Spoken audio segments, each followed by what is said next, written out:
देखो,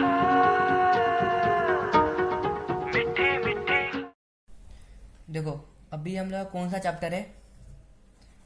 चैप्टर 8। कौन सा क्लास का है? क्लास 9 का है कि नहीं? चैप्टर का नाम क्या है? मोशन। तो देखो, अभी हम लोग मतलब मोशन पढ़ेगा कि मोशन क्या होता है। उसका इसके आगे जाते रहेगा कि क्या क्या मतलब इसमें टर्म आता है कि नहीं, जैसे कि पोजीशन हो गया, डिस्टेंस हो गया, डिस्प्लेसमेंट हो गया, ये सब क्या है। तो फर्स्ट हम लोग स्टार्ट करेगा मोशन से। देखो, मोशन से तुम कुछ समझ रहा हो कि मोशन मतलब कि मूवमेंट हो गया। मतलब मान लो कि कोई एक लड़का इधर में खड़ा है कि नहीं, ये चला, वॉक किया, चलने के बाद में ये यहां पहुंचा, तो ये यहां से यहां गया, तो तुम इसको इंग्लिश में क्या लिख सकता है?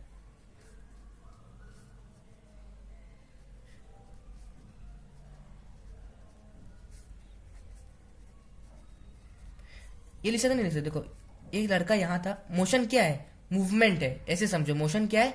मूवमेंट है। यहां समझो, यहां एक लड़का था,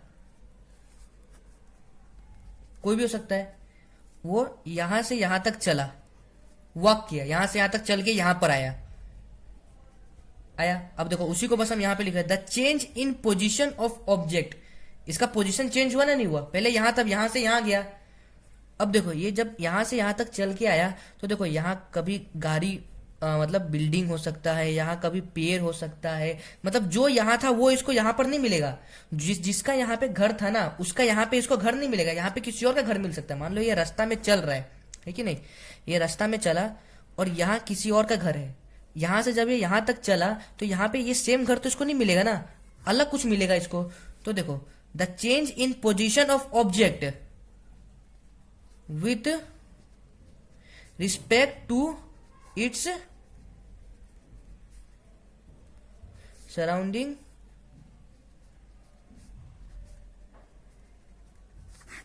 ये देखो, the change in position of object, position change किया with respect to its surrounding. इसका सराउंडिंग में तो चेंज हो रहा है ना, मतलब यहाँ घर था तो सेम घर यहाँ नहीं है, सब कुछ चेंज हो रहा है इसका सराउंडिंग में। ये चलते जा रहा है, सराउंडिंग भी चेंज होते जा रहा है।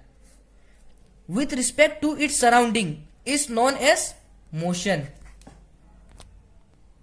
अब देखो, अब हम लोग इससे रिलेटेड कुछ टर्म पढ़ेगा, क्योंकि इसमें हम लोग का कुछ कुछ टर्म आने वाला है। तो देखो, पहला टर्म है हम लोग का, क्या टर्म है हम लोग का? पोजीशन। अब ये पोजीशन क्या होता है? अब देखो, पोजीशन मतलब कि तुम समझ सकता है कि किसी चीज का लोकेशन। ये मान लो कोई आदमी यहाँ पे खड़ा है, अगर तुम बोलेगा इसका पोजीशन ये है, मतलब इसका लोकेशन ये है, तो तुम इसको लिख सकता है कि नहीं लिख सकता है कि the location of an object is known as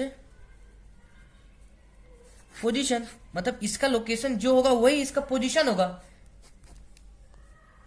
अभी देखो, अभी इसमें और कुछ कुछ टर्म है, जैसे कि एक टर्म हो गया स्केलर क्वांटिटी। अब देखो, स्केलर क्वांटिटी क्या होता है? स्केलर क्वांटिटी मतलब, देखो स्केलर क्वांटिटी मतलब जिसमें सिर्फ मैग्नीट्यूड ही चाहिए। स्केलर क्वांटिटी क्या होगा? जिसमें सिर्फ मैग्नीट्यूड ही चाहिए। अब मैग्नीट्यूड क्या हो सकता है? मैग्नीट्यूड मतलब कि कोई नंबर, जैसे कि मान लो 1 kg, 2 kg, 3 kg, 4 kg, 1 litre, 2 litre, 3 litre, 4 litre, ये सब क्या है? सिर्फ नंबर ही आ रहा है इसमें ना। तो मैग्नीट्यूड मतलब सिर्फ नंबर आना चाहिए। मतलब अगर डिस्टेंस बोलेगा, हम लोग डिस्टेंस के हिसाब से बोलना चाहेगा, तो 1 किलोमीटर, 2 किलोमीटर, 3 किलोमीटर, 4 किलोमीटर, ये हम लोग का मैग्नीट्यूड है। तो मान लो 1 किलोमीटर, 2 किलोमीटर, मतलब जिसमें सिर्फ नंबर आना चाहिए। मतलब स्केलर क्वांटिटी क्या है? जिसको सिर्फ मैग्नीट्यूड चाहिए।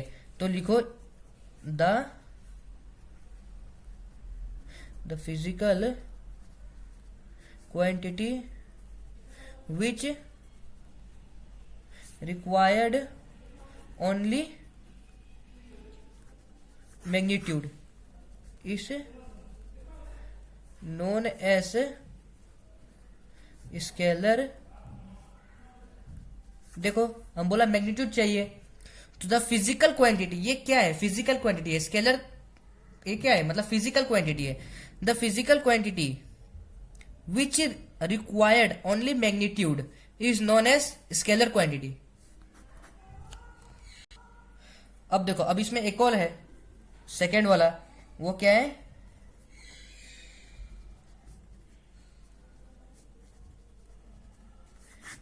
Vector quantity. अब देखो पहला वाला में क्या चाहिए था, स्केलर में सिर्फ मैग्नीट्यूड चाहिए था, तो इसमें भी मैग्नीट्यूड चाहिए, मैग्नीट्यूड चाहिए, और उसके साथ में क्या चाहिए, डायरेक्शन भी चाहिए. मतलब कि देखो मैग्नीट्यूड और डायरेक्शन दोनों होना चाहिए इसमें. मतलब तुम ऐसे बोल सकता है कि मैग्नीट्यूड के लिए मान लो डिस्टेंस के हिसाब से ले रहा है तो 2 किलोमीटर है कि नहीं, और डायरेक्शन क्या हो जाएगा, नॉर्थ ईस्ट वेस्ट साउथ, तो तुम इसके लिए ले लो लेफ्ट, ये ले लिया. तो मतलब तुम किसी आदमी को, तुमको कोई मतलब तुमसे पूछेगा कि मोहन का घर कहाँ है, जैसे कि मोहन का घर कहाँ है, तो तुम उसको बोलेगा कि आप यहाँ से 2 किलोमीटर जाइए, 2 किलोमीटर जाने के बाद लेफ्ट मुड़ जाइएगा, तो लेफ्ट में ही मोहन का घर है. तो देखो ये क्वांटिटी हो गया जिसमें मैग्नीट्यूड भी चाहिए और डायरेक्शन भी चाहिए, तो इसको लिखो the physical quantity which required magnitude as well as direction is known as vector quantity. देखो ये इसका हो गया. अब देखो, अब इसका कुछ एग्जाम्पल भी होना चाहिए कि स्केलर क्वांटिटी क्या होता है, वेक्टर क्वांटिटी क्या होता है. तो देखो अभी तो सिर्फ तुम एग्जाम्पल ऐसे पढ़ लो, उसके बाद हम एग्जाम्पल मतलब वो जो है धीरे धीरे आगे में डिस्कस करें कि ये सब क्या है. जैसे कि इसमें तेरा हो जाएगा मास हो गया, क्योंकि मास में मान लो हम लोग सिर्फ बोलता है 1 केजी 2 केजी 3 केजी, डायरेक्शन नहीं चाहिए इसमें. और उसके बाद में हम लोग को मास के बाद में हो गया टाइम हो गया, सिर्फ टाइम में भी हम लोग 1 मिनट 2 मिनट 1 घंटा 2 घंटा, और तेरा डिस्टेंस हो गया और स्पीड हो गया. ये सब तेरा क्या है, स्केलर क्वांटिटी है. अब देखो वेक्टर क्वांटिटी में, वेक्टर क्वांटिटी का एग्जांपल हो गया डिस्प्लेसमेंट, वेलोसिटी एक्सेट्रा. अभी ये बस इसका एग्जांपल याद कर लो. ये सब जो टर्म है ना, आगे में हम लोग बताएंगे कि डिस्प्लेसमेंट क्या होता है, वेलोसिटी क्या होता है, डिस्टेंस क्या होता है, स्पीड क्या होता है, ये सब आगे में बताएगा. अब देखो, अब एक और टर्म क्या है, डिस्टेंस. अब डिस्टेंस तो तुम समझ ही रहे होगे, डिस्टेंस क्या है, जो हम चला वो डिस्टेंस है. समझ लो एक लड़का यहां पर है, वो यहां से यहां तक चला, ये जो चला ये इसका क्या है, डिस्टेंस है. मान लो कि एक लड़का, ये तो एक डिस्टेंस का एक एग्जांपल ये हो गया. अब दूसरा एग्जांपल देखो कि एक लड़का यहां पर है, वो ऐसे ऐसे ऐसे ऐसे ऐसे ऐसे ऐसे चल के यहां पर आ गया, तो ये जो इसका ये हुआ, ये क्या हुआ, यहां से चल के आया ना, तो ये क्या हो गया, ये भी हम लोग का डिस्टेंस हो गया, हुआ ना, नहीं हुआ. तो अब देखो डिस्टेंस क्या, ये क्या है, distance the total part travel by an object. ये क्या है, टोटल पार्ट, ये जो इसका टोटल पाथ हो गया, total part travel by an object. कुछ भी हो सकता है, ऑब्जेक्ट मतलब तुम भी हो सकता है, कुछ और भी चीज हो सकता है, गाड़ी भी हो सकता है कि नहीं. अब ये हम लोग क्या बोला था कि स्केलर क्वांटिटी, डिस्टेंस क्या है, स्केलर क्वांटिटी है, तो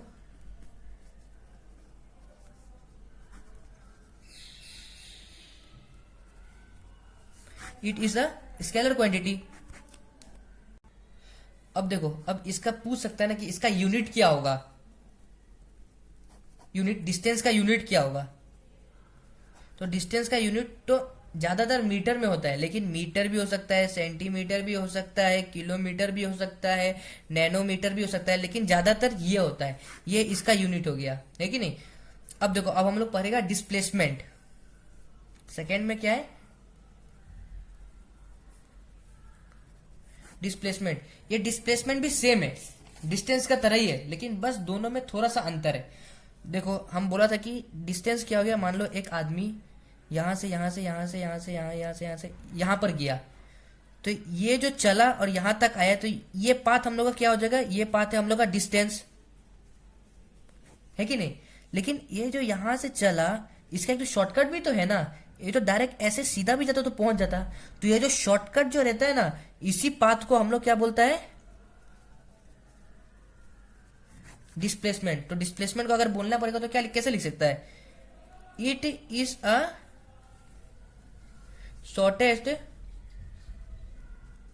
डिस्टेंस, और ये क्या है? स्केलर क्वांटिटी है, वेक्टर क्वांटिटी है। देखो it is vector quantity, scalar नहीं, वेक्टर क्वांटिटी। अब एक बात देखो कि डिस्प्लेसमेंट कभी भी जीरो हो सकता है, हो सकता है। अगर मान लो यहां एक आदमी है, यहां वो यहां से चलना चालू किया और फिर यहीं पे आके रुक गया, तो उसका डिस्टेंस तो यही होगा, और शॉर्टेस्ट डिस्टेंस क्या होगा? वो तो यहीं पे आके रुक गया ना, तो ये इसका शॉर्टेस्ट डिस्टेंस है। अब एक और बार देख लो, डिस्प्लेसमेंट का एक तो फॉर्मूला भी है। फॉर्मूला क्या है? x2 minus x1। अब बता रहा है कि x2 क्या है, x1 क्या है। x2 हो गया हम लोग का फाइनल पोजीशन, फाइनल पोजीशन, और ये हम लोग का हो गया इनिशियल पोजीशन, इनिशियल पोजीशन। अब देखो फाइनल पोजीशन, इनिशियल पोजीशन क्या है? जैसे कि मान लो कोई गाड़ी था, वो यहां था, कोई गाड़ी था यहां था, ये उसका इनिशियल पोजीशन है, इनिशियल पोजीशन। उसके बाद वो चल के यहां पे रुक गया, तो रुक गया यहां पर, तो ये क्या है? ये हम लोग का फाइनल पोजीशन है। अब देखो एक गाड़ी था, यहां से लेके यहां तक गया, तो यहां से लेके यहां तक में कितना लगा? 10 लगा। पहले कितना था? पहले मानो 0 पे होगा। अब यहां से यहां तक चला तो ये 10 हो गया। तो हम लोग का इनिशियल पोजीशन क्या है? ये हो गया आई पी, इनिशियल पोजीशन हम लोग का 0 हो गया। फाइनल पोजीशन क्या है हम लोग का? 10 हो गया। अब देखो इसमें कुछ हम लोग शॉर्ट कर सकता है?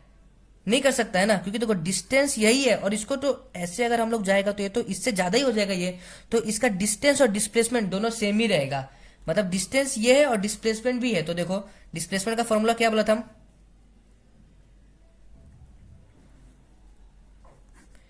x2 minus x1। अब यहां देखो फाइनल पोजीशन ये है हम लोग का, हम लोग x2 क्या बोला? फाइनल पोजीशन है, तो 10 हो गया, इसको 10 डालो, माइनस इनिशियल पोजीशन ये है हम लोग का 0, 10 माइनस 0 10 ही है हम लोग का। मतलब देखो डिस्टेंस भी सेम है, डिस्प्लेसमेंट भी सेम है, हो गया।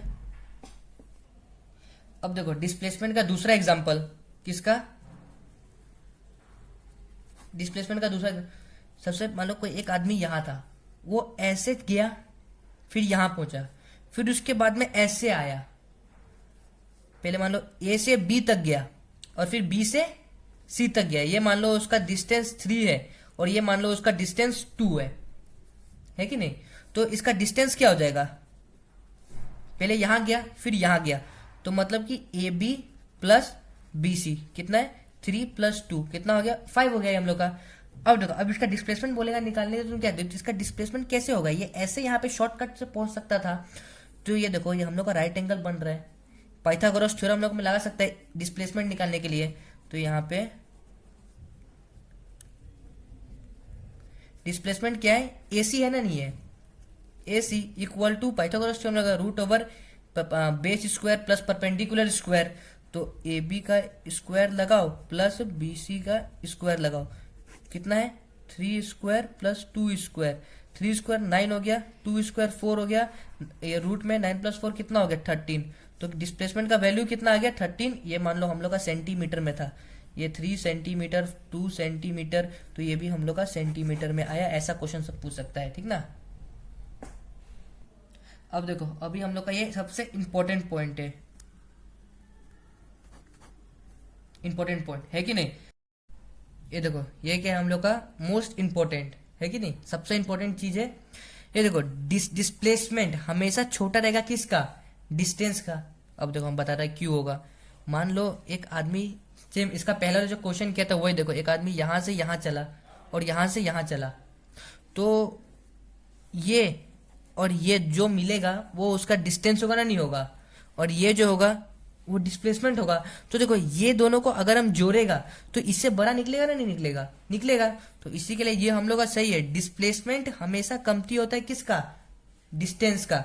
अब सेकंड क्या है? अगर कोई भी चीज अगर एक स्ट्रेट लाइन में चल रहा है, स्ट्रेट लाइन में मतलब एक आदमी मान लो यहां था, वो यहां से चल के यहां गया, उस वो मतलब वो वाला तब का केस में जानता है क्या होगा? Distance is equal to displacement. अब क्यू, देखो ये यहां से यहां तक चल के गया, तो ये तो हम लोग समझ गए कि यहां से यहां तक का डिस्टेंस, ये इसका डिस्टेंस है। अब डिस्प्लेसमेंट हम लोग इसको छोटा कर सकता है, यहां से यहां तक जाने के लिए कुछ भी शॉर्टेस्ट डिस्टेंस लगा सकता है, नहीं लगा सकता है। तो इसी के लिए हम लोग को डिस्टेंस भी यही है और डिस्प्लेसमेंट भी यही है। तो ये वाला पॉइंट भी समझ गया। अब देखो तीसरा पॉइंट समझो, डिस्टेंस हमेशा पॉजिटिव होता है कि नहीं। मतलब देखो जैसे कि 1 kilometre, 2 kilometre, 3 kilometre, 4 kilometre, 5 kilometre, हमेशा पॉजिटिव होगा डिस्टेंस। लेकिन डिस्प्लेसमेंट